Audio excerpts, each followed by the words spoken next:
doesn't really matter what time it is. I don't know what I'm saying half the time.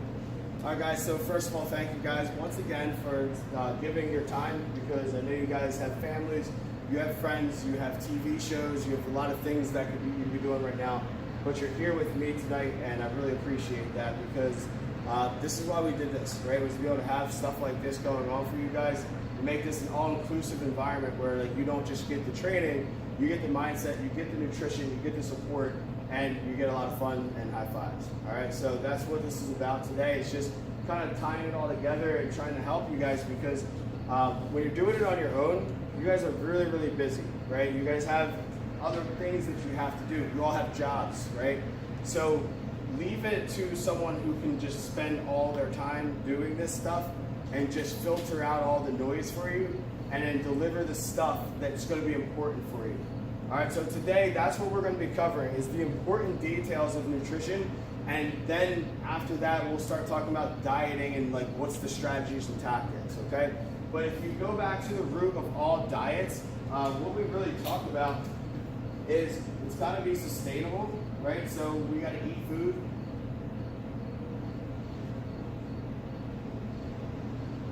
Right? We need energy.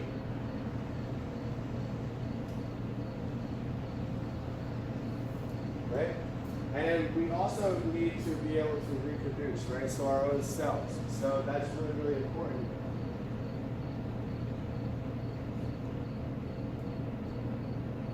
So when we're thinking about reproduce, I want you to think about muscle, all right? So when we come in here and we work out, every single time we're lifting weights or doing a bicep curl or bench pressing something off of our chest, we're creating small micro tears in our muscle.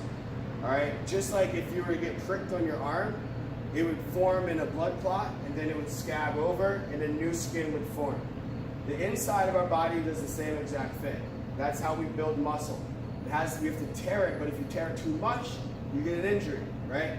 If you don't tear it enough, then you don't get any progress. You don't get any actual trauma to the muscle to recover. So the key is the minimum effective dosage, along with good nutrition, right, will help you build muscle. So in order to get our muscle cells to kind of reproduce, we want to be focusing on, what do you guys think we should focus on here? What are 2 things maybe that you could do that could help you build muscle? Anyone can chip in. All right, we got one. So I'm gonna put resistance.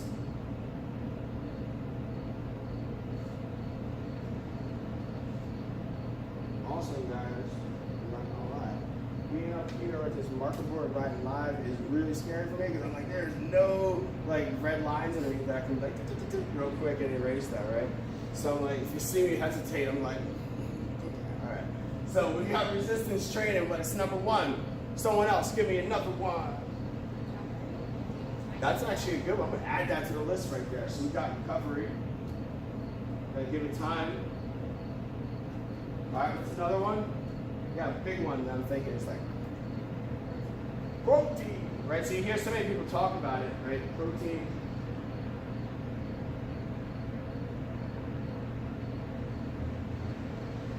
All right, so protein, right? Resistance training, recovery. So we all know that these things are important to us. So would you agree that if for 30 days you focused on maybe just protein, that it would probably help you start getting results? Probably, right? If you just focused on protein. All right, now, the next thing I want to talk about is energy. So, what kind of foods give us energy? Someone give me an example. Complex carbs.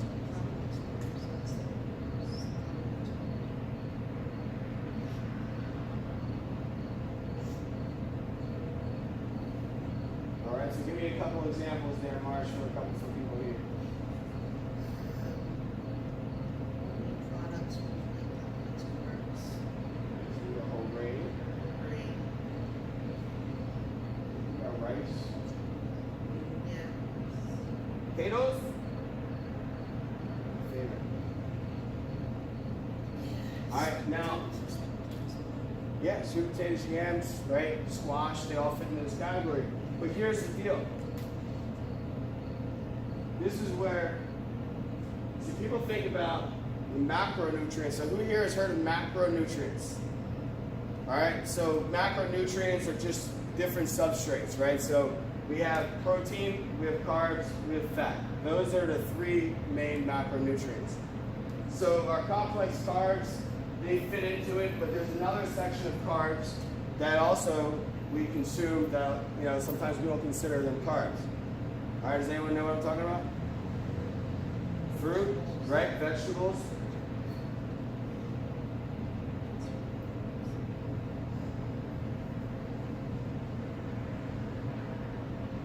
All right, so usually when somebody goes on a diet right away, whenever they do my 7-day reset, whenever they do just even any one of the 30-day plans that we give them, they always say two things. Number one, this is a lot of food, coach. Number two, after a couple days, they talk about having so much energy. All right, so it's not by mistake, right? We're doing certain things, right? There's also one more thing that we use for energy. Does anyone know what that is? That is water. We definitely use some water in there. We're gonna get to that. Coffee. I like that one. All right, I'm gonna go with this one right here for you guys. Right? The most important, what type of fats? Healthy. All right, healthy fats. So when we're talking about training and building muscle, right? This is our building, right? So in the science world, we call that anabolic. Catabolic is when you're breaking down. Anabolic is when you're building up. So in order to build muscle, we need protein is the main food source, and then the main training is resistance training, and then we need to make sure that we recover. In order to have energy, right, we need to be consuming healthy fats, plenty of fruits and vegetables, and then complex carbs.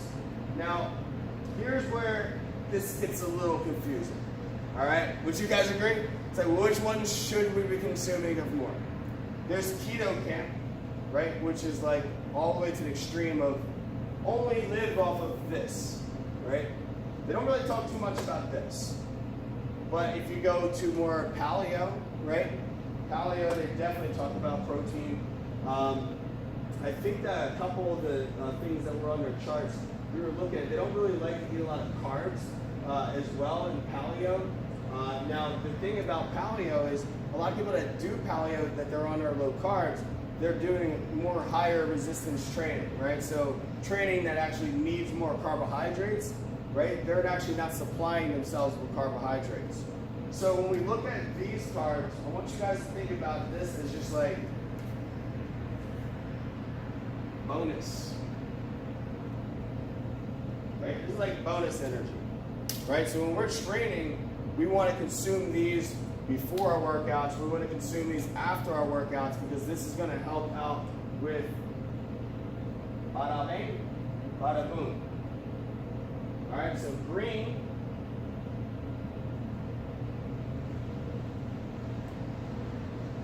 That's going to help us recover, right? So what kind of carbs? Sweet potatoes, yams, rice. Now when it comes to like whole wheat, I'm not a big fan of whole wheat. I do like a little bit of whole grain, but that's if you like sprouted whole grain, sprouted breads. That's where that kind of comes into play. So let's make it into real life, right? Because we're like talking about words and stuff. So what does this look like in real life? This right here is some whole grain or Ezekiel bread, right? And you're eating that maybe after your workout, and you maybe want to mix in some fruit, right? So we also can throw in a little healthy fat, right, for some other energy. So a nut butter with a little banana on there, right? And you got the whole grain. So now you're utilizing every little bit of that. So that could be before your workout for energy. So if some of you guys that work and then you're coming here to train, usually you're bogging out in your workout. Now, if you don't have enough energy in your workout, you start tapping into the wrong sources, all right? This is why this is really important, guys. Now, is everyone still with me on this? I'm not losing anyone yet, right? Now, when we're training,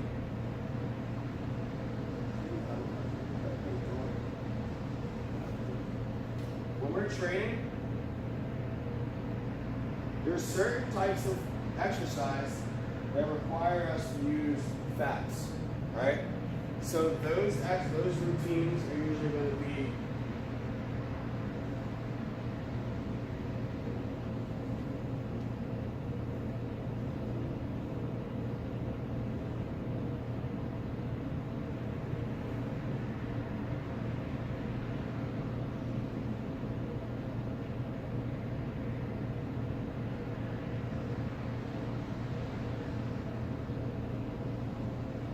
right. So these sports right here kind of go back and forth because they're like long distance, but some positions are required to run a little bit harder than others. So you could attest to that. What would you play? You're a wing. Did you play Phil? Or just side midi. So midi special. You guys are going all the way up down the field, right? You guys just hang out, and when the ball comes, you guys get the glory, right? It's like, I know that. So these sports right here, because they go back and forth in intensities, they will sometimes burn fat and carbs. But like when you're a running jogger, if you're doing like distances, you're usually going to be burning fat during that. And the way our body works is what we burn during the workout, we burn the opposite at rest. Right? So what we burn during the workout, we burn the opposite at rest. Now carbohydrates, like these drive metabolic training. These drive high intensity training, right? These drive basketball, any of those fast, quick sports like that. You need carbohydrates, Olympic lifting, powerlifting. If you want to come in here and pull heavy weights, you better be eating carbs, right? Because you just don't have the energy to be able to pull that weight.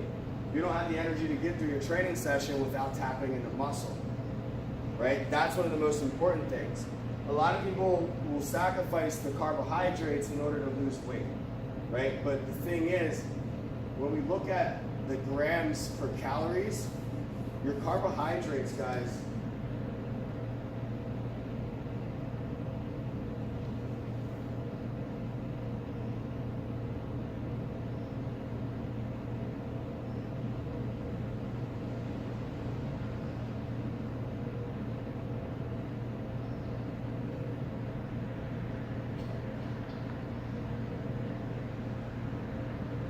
got, just so you know, right? Carbs, 4 kilocalories per gram. Protein, 4 kilocalories per gram.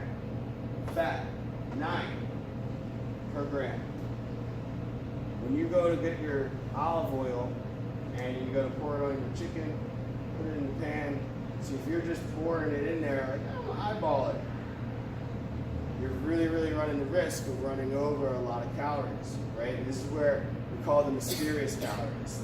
This is where we kind of like, if you're not using like a measuring, I'm not saying to be OCD with everything, but like if you have little things that you can measure your olive oil, if you're trying to lose weight, you should probably be checking how much fat you're eating. Because what happens is we go low carb, body needs energy.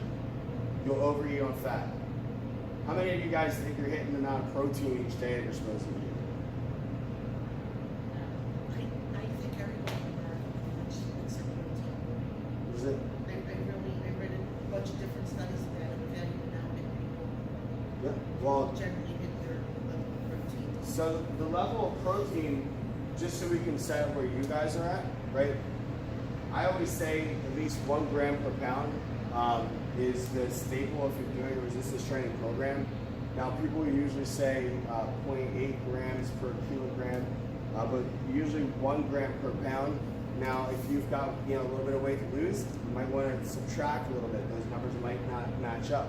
So that's what I always tell people is, for me, I'm about 170 pounds. So each day, in order to maintain my muscle without losing any, I have to eat 170 grams of protein every day. So if I eat less than that, then my body is going to need to still reproduce. So if I need 170, but I only eat 140, what's going to happen? Body's going to take it out of my muscle to replenish because my body's trying to stay alive. It's not trying to get lean. It's not trying to get strong. It's just trying to stay alive. So it's all about reproduce, right? So if you don't hit protein numbers, then you're going to shoot low. what happens is, if we're doing 100 grams of protein each day, we're getting 400 calories per day of our food coming from food that's going to make us feel more full, food that's going to help us recover from our workouts. It's also going to make sure that you're not overeating on the other stuff. Because if we can all say that we're probably low on our protein, that means that we're getting all of our calories, if not more of our calories, from other stuff. If you're getting most of them from your carbohydrates, you might be messing with your blood sugar. That might be causing slow progress, right? Because the body, in order to lose weight, we need our blood sugar a little bit lower. It needs to be steady around, I would say 100 to 120 is a little high. So if you can get it a little bit below 100 resting is what we usually say. And you want to keep it above 80. Usually 80 to 100 resting blood sugar, you're in a good spot. Now, if you're not eating enough food and you drop down below that, now insulin's going to happen. Everyone understand? So insulin is secreted. This then tells your body to, hey, I want some carbs. I need to eat some sugar. So now you start getting the hunger cravings, and that's when you think that you're losing control or you don't have willpower, right? But what's actually happening is your body its natural mechanisms are kicking in to actually get you. But here's the thing: when you eat carbs, there's no regulator on it, right? It doesn't say eat only this amount and we're going to stabilize the blood sugar. Usually we overeat, insulin we overshoot, and then you get the drop back down. So you eat, then you're tired, then you're hungry, then you're tired, then you're hungry. So it's like this steady yo-yo of this bad energy exchange, right? So the key of this 30 days is to get your energy levels stable. How we do that is by including all substrates in your meal. So if you are able to eat fat with anything, it slows down the digestion of anything, right? So carbohydrates, you're going to digest them slower if you pair it with fat, right? Does that make sense? It takes your body a little bit longer to break it down so you don't get a spike in your insulin. Also, pairing it with protein helps that. So that's why when we say a PN-friendly meal, is because it's more than just like what's on my plate. It's what each food and what each substrate is doing for your body to help it from inside out. So when we look at our meals, we want to make sure that we just kind of keep the basics simple. I have a little image. Let's see if it comes back up here. We want to get it going. When it comes to your meal, all right, so everyone feel good with this here? Fruits, vegetables, obviously this is our micronutrient stores. So if you feel like your energy is not right, it's because you probably are low on this.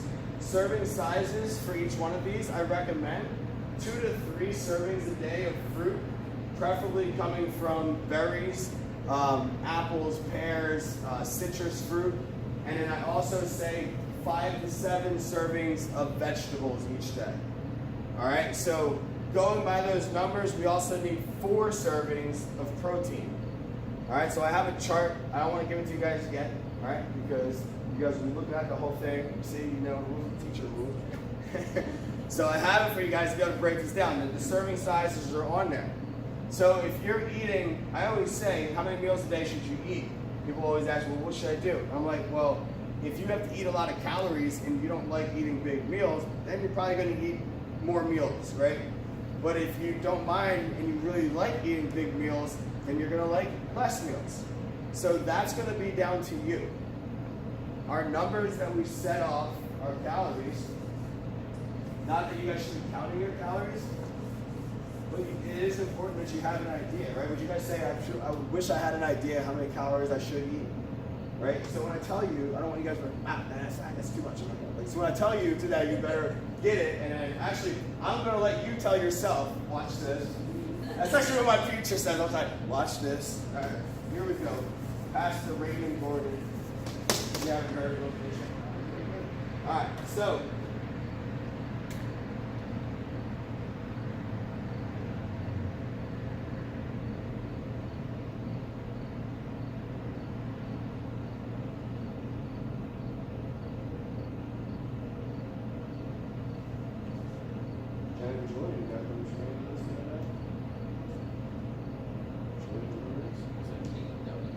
BW stands for body weight.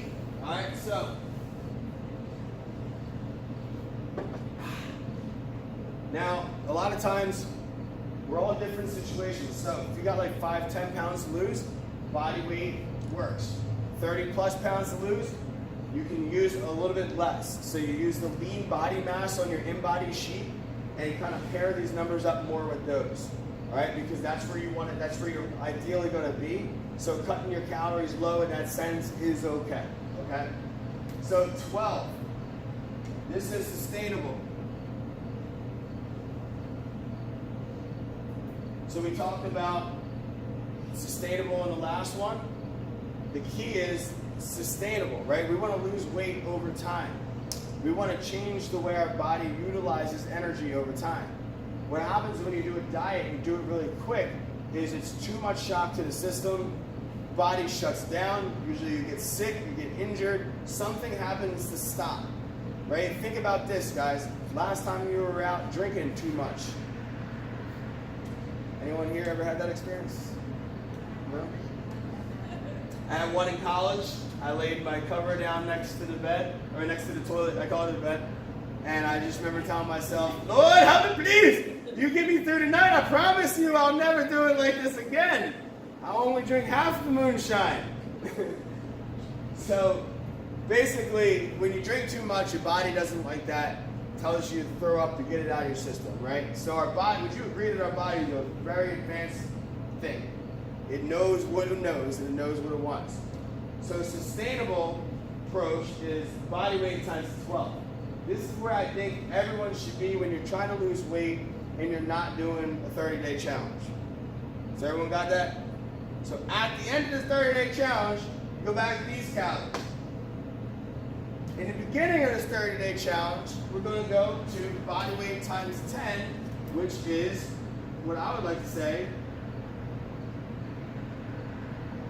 I don't know if I spelled that right. But I'm not right, I'm just going to scribble it. That's what we're going to do. All right, so aggressive, sustainable, aggressive. I was going to write crazy, but super aggressive. 2S up there. Right? 2S up there. Who's got a calculator on your phone? Calculator? Does anyone want to volunteer? Yeah, right? We got too many women in this room. You'll do it? Yeah. All right.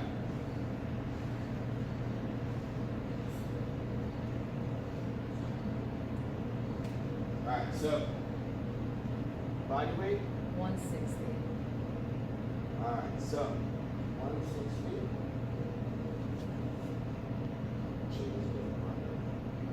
So I already know that we got our aggressive goal to be 1,600 calories a day. All right, what's your super aggressive? Let's eat. 1280.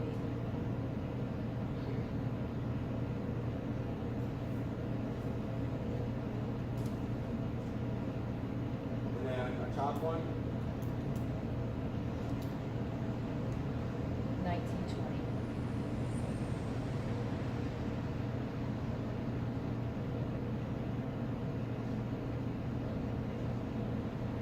All right.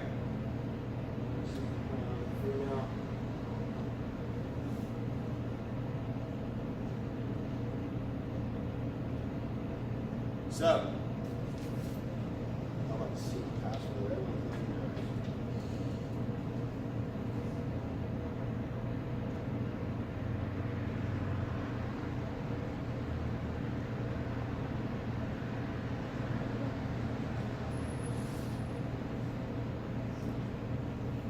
All right. Well, we're just gonna walk around and show you. See how I get stuff done already? Did the TV turn off? Is that what happened?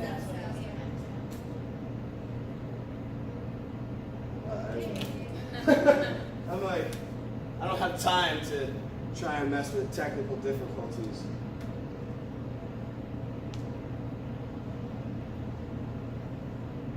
Tell me this is what a gangster doing. Alright, so I'm so happy we got Christina to volunteer because literally we got 160 breakdown right here. Alright, so if you guys don't know what BCAAs stand for, it's branched chain amino acids. It's like a sports drink, helps you with energy. So why people take them, and I'll get into the pros and cons about the BCAAs. So BCAAs, I like to say, when should you be using like a BCAA? When you're hitting 5 to 7 servings of vegetables, 2 to 3 servings of fruit each day, 4 servings of protein, 3 servings of fat. If you're doing that consistently, then you can add in the other supplements, right? Because the truth is, you'll get more benefit from just fixing your nutrition than you will from adding a supplement. Supplements don't really get you from that much. We made a joke the other day. Stefan said, I was like, who do you want to train, man? He was like, man, you know, everyone wants to train athletes. And I was like, yeah, well, that's awesome. Take a guy who deadlifts 400 pounds, help him deadlift 415 pounds. That was really cool, right? I was like, what's really cool though, right, is like making somebody see that like, oh man, I can eat more food, and I can lose weight, and I don't have to be stressed out. Like that's my biggest goal here at Impact, right? Is that like, I understand that it's confusing out there on what you should be doing, but if you're doing, and even here, egg whites, I always say, you know, add the yolk, right? The yolk, because it's about what you can add into your food that's going to give you the benefits. And the yolk has all of the vitamins, it has all the nutrients, it has all the healthy fats. That's where all the nutrients is. The egg white, it doesn't really have any nutrients. It's like fluff.